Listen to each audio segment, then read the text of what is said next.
Selamat siang, kita lanjut lagi materi lanjutan minggu lalu, menyimpulkan unsur-unsur cerpen. Nah, minggu lalu kita sudah mengidentifikasi ya unsur pembangun. Sekarang kita mempelajari menyimpulkan unsur-unsur cerpen. Nah, tahukah kamu bagaimana cara menyimpulkan unsur-unsur pembangun cerpen? Ayo, bagaimana? Ikuti langkah-langkah berikut ini. Yang pertama, kita harus bisa membaca teks cerpen terlebih dahulu. Kita baca ya, dan di sini ada contohnya di buku paket kalian. Silakan dibaca buku paketnya halaman 67 sampai 69. Nah, ada di sini cerpen yang berjudul Dokter. Nah, kedua, menyimpulkan unsur-unsur pembangun teks cerpen. Nah, kamu harus bisa menyimpulkan ya apa saja unsur-unsur pembangun. Nah, ada beberapa hal yang harus kamu ketahui sebelum membaca teks cerpen. Nah, ini dia. Yang pertama yaitu kamu harus tahu tokoh dan watak ya. Tokoh itu apa? Nah, ini tidak asing lagi. Lihat, ada beberapa orang. Nah, ini adalah salah satu tokoh ya.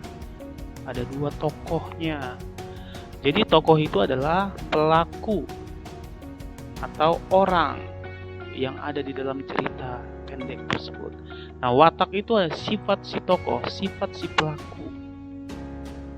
Jadi kedua ini saling berkaitan erat. Yang kedua, kamu harus tahu apa itu alur. Nah, alur ini biasanya berhubungan dengan rangkaian waktu ya. Alur itu ada spesifikasi ya, ada juga jenis-jenisnya. Namun di dalam alur itu juga kita ada tahap-tahapannya juga. Yang pertama, perkenalan. Nah, ini awal. Konflik awal itu ya, awal mau masuk ke dalam masalah ya, komplikasi. Konflik memuncak, klimaks. Disitulah masalahnya, penyelesaian. Nah, disitu ending ya, biasanya ada amanat.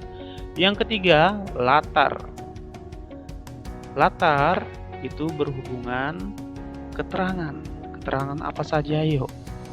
Keterangan itu ada keterangan tempat ya, bisa misalnya di ruang tamu, di dapur ya, bisa di mana saja, yang penting berhubungan dengan tempat. Ada keterangan waktu, pagi, siang, malam, senja ya. Nah, ada juga suasana, haru, menegangkan, menyeramkan. Nah, itu adalah suasana. Selanjutnya, yang keempat, tema. Tema ini ya berupa gagasan dasar cerita. Nah, ini adalah perikop yang merangkul seluruh isi cerpen. Yang kelima, sudut pandang. Sudut pandang itu teknik penulis menyampaikan cerita. Bagaimana si penulis itu posisinya dalam cerpen tersebut. Sudut pandang ada jenisnya. Sudut pandang orang pertama, dibagi lagi ada orang pertama tunggal ya. Orang pertama tunggal itu biasanya dicirikan dengan kata aku, saya ya. Aku pergi ke daerah hutan. Nah, itu udah orang pertama tunggal. Orang pertama jamak dicirikan dengan kata kami, kita ya. Misalnya, kami berangkat ke daerah pegunungan jam 7.30. Nah, itu contohnya. Ini, saya disumpah untuk menjalankan praktik sesuai dengan etika kedokteran, tetapi di dalam hutan itu tidak berlaku. Saya bisa dibunuh. Nah, kata saya ini itu adalah orang pertama tunggal. Nah, yang bagian kedua, sudut pandang orang ketiga. Tadi orang pertama, sekarang orang ketiga. Orang ketiga serba tahu.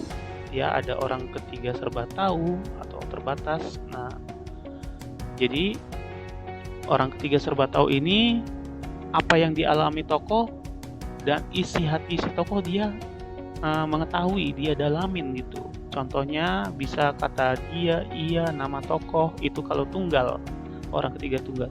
Kalau kata mereka itu jamak, mereka kan lebih dari satu. Yang kedua, ya sudut pandang orang ketiganya, orang ketiga sebagai pengamat. Nah, kalau pengamat itu si penulis memposisikan dirinya itu hanya mengamati gerak-gerik fisik ya yang diamatinya, itu hanya melihat, tidak merasakan.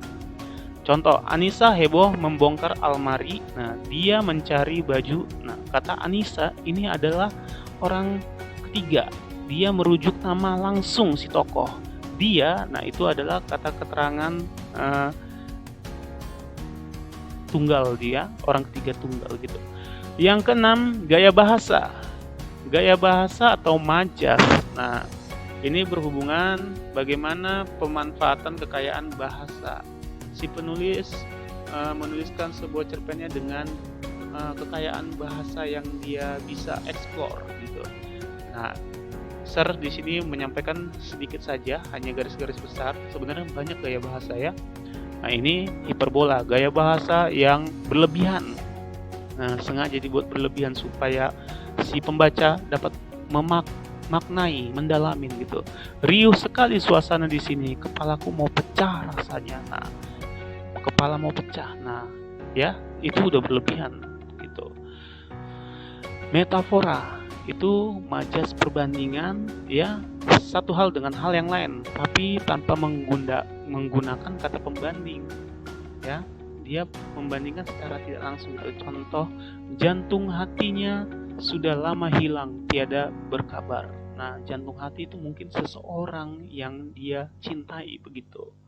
Dan yang ketiga, personifikasi. Mengumpamakan benda mati sebagai benda hidup, ya, seolah-olah benda mati itu hidup. Nah, contohnya, ini dia contohnya, air hujan menari-nari di atas genting sejak tadi pagi. Nah, air hujan, benda mati, menari-nari itu biasa aktivitas benda hidup, manusia. Gitu ya. Nah, setelah kamu mengetahui 6 ciri yang tadi, dari tokoh hingga gaya bahasa, baru kamu bisa menyimpulkan unsur-unsur pembangun teksnya.